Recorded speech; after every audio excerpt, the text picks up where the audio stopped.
Assalamualaikum geng, welcome back to my channel. Okay, hari ni kita nak unboxing dan juga pasang windshield baru untuk Lovely Motor RT3 Harimau Melaya saya.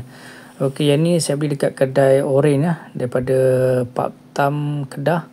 Okay, material dia tebal lah, macam sama original punya, saiz pun sama, cuma bezanya dia lebih pendek lah. Okay, lubang pun semua sama. Yang ni saya comparekan dengan saya punya windshield lama yang pattern Batman lah. Okay, jarak beza lebih kurang sejengkal ke atas. Okay, bahagian kiri kanan masih lagi sama untuk space side mirror. Lubang pun dah siap, nanti kita pasang menggunakan dia punya bos asal lah. Okay, bos asal tu kita cabut, kita masuk ke lubang yang disediakan lah. Ada 4 biji lubang tu, kita masukkan bos dia.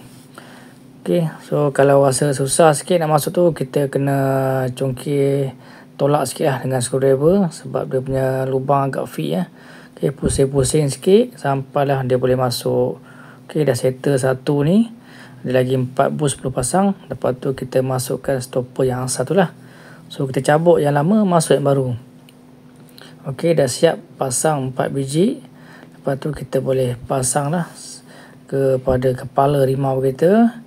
Sebelum tu kita cabut dulu dia punya plastik lapisan belah belakang, dan kita pasang ikat skru macam biasalah menggunakan T-spanner nombor 10. Kita ketatkan ke 4 biji supaya tidak vibrate bahagian hadapan ni. Perlu ketatkan ke semualah sampai rapat.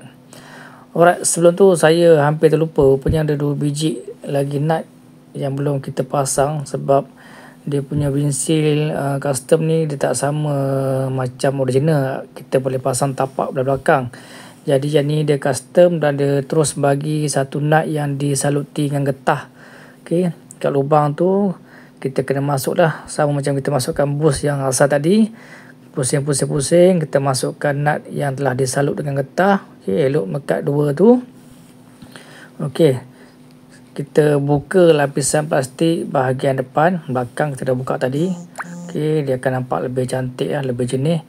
Okey, yang ni adalah untuk pasang cover. Itulah fungsinya nut tadi, untuk kita pasang cover original.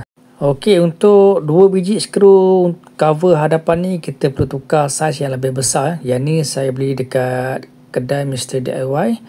Alright, so inilah hasilnya selepas tukar windshield baru, lebih rendah daripada Batman.